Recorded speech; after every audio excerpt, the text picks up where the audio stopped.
डीडीसीज और तंजीम के बीच तालमेल बनाए रखना बहुत जरूरी है, क्योंकि हमारे असेंबली इलेक्शन होंगे या नहीं होंगे, आपके इलेक्शन तो हो ही जाएंगे।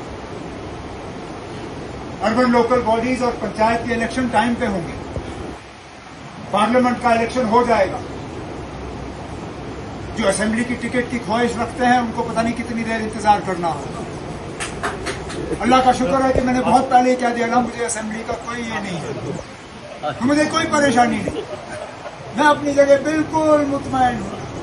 जब होंगे देखी जाएगी।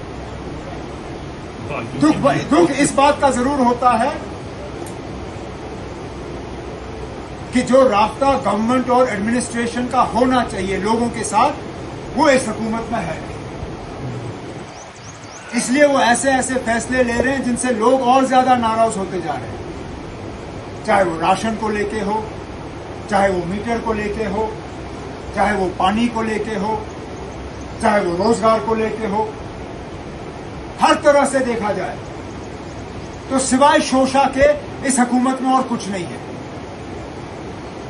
G20 के नाम पे कितने करोड़ जाया किए गए, उस पर कभी ना कभी एक दिन एक कमेटी और कमीशन जरूर बिठाया जाएगा, जरूर। दूध का दूध, पानी का पानी, पता होना चाहिए किसको मिले ठेके, कहां पे हुआ काम। और बड़ी बात यह है कि G20 तक जितना काम हो रहे, भी कहते रहे कि ये सिर्फ G20 को दिखाने के लिए है। आज आप श्रीनगर जाके देखें, जिस दिन G20 की मीटिंग हुई और हमारे मेहमान यहां से चले गए, उस दिन के बाद जहां तक काम रुका हुआ था वहीं तक। जाइए देखिए बटमालू, देखिए आगे जवाहर नगर, जहां पे भी आप देखना चाहें, लाल चौक, छानपुरा, जहां पे भी, मां सिवाय गुप्कार रोड, क्योंकि वहां से एलजी साहब तो वो तो G20 के भी माए बाप हैं, तो जहां से एलजी साहब को गुजरना पड़ता है वहां एक आध टाइल तो ये रोज लगाते हैं, लेकिन उसके अलावा कहीं नहीं। तो दुख उस बात का होता है कि एडमिनिस्ट्रेशन और पब्लिक का तालमेल कहीं नहीं। लेकिन जो मैं बात कर रहा था डीडीसी पंचायतों की, उसकी तैयारी आज से करना बहुत जरूरी है। जनरल सेक्रेटरी साहब ने इसमें एक मिनट भी जाया नहीं किया।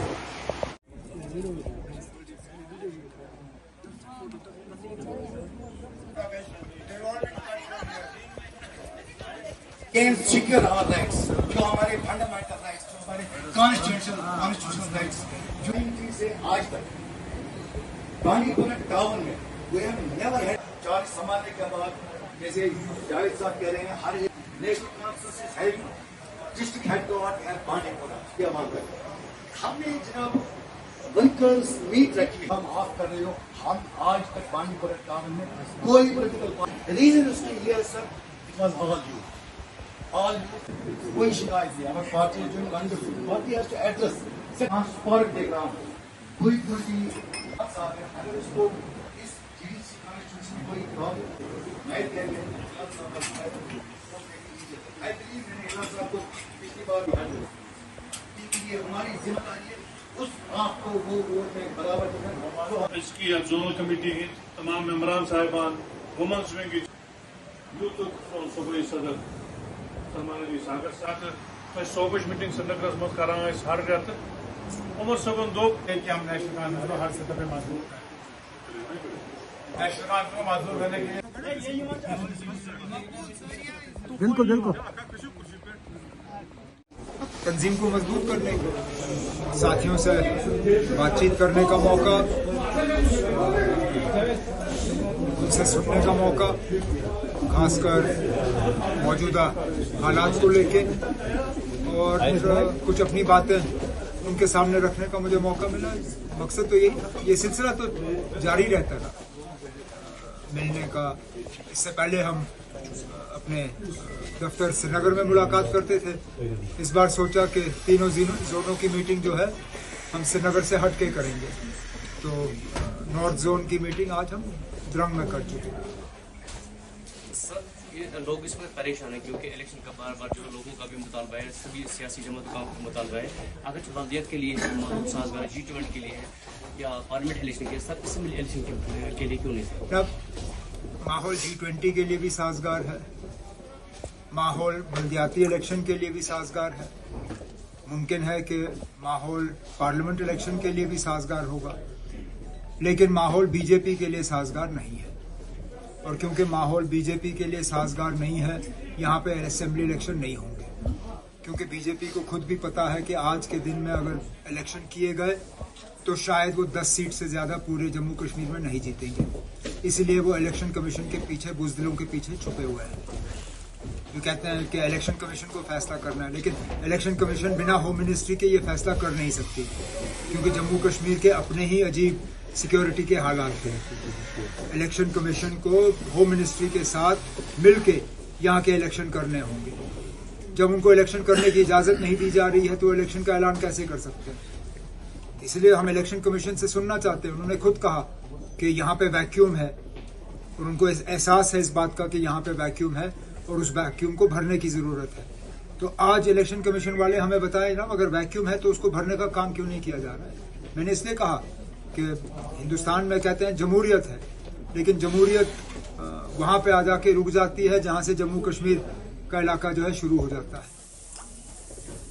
सर, बीजेपी का जो प्रेसिडेंट है वो बार बार जो दावा करते हैं कि अगर इलेक्शन होगा तो बीजेपी का चीफ मिनिस्टर आएगा, सर आप इस पे क्या लगता है? करें ना इलेक्शन, मैं खुद कहता हूं इलेक्शन कराओ।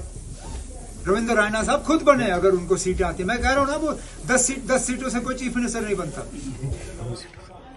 10 सीटों पर तो हमने भी हालात इस तरह के देखे हैं जम्मू कश्मीर।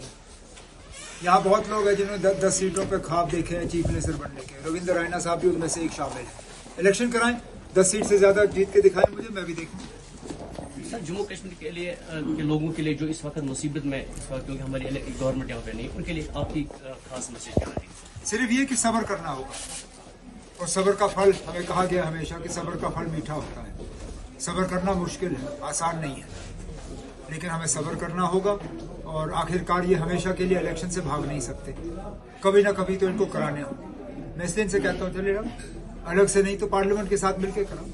अगर आपने पार्लियामेंट के इलेक्शन कराने ही हैं तो पार्लियामेंट के इलेक्शन के साथ साथ असेंबली के भी कराओ, हमें भी पता चलेगा कौन कितने पानी में है। लेकिन कराने की हिम्मत नहीं है इनकी। ठीक, चलिए।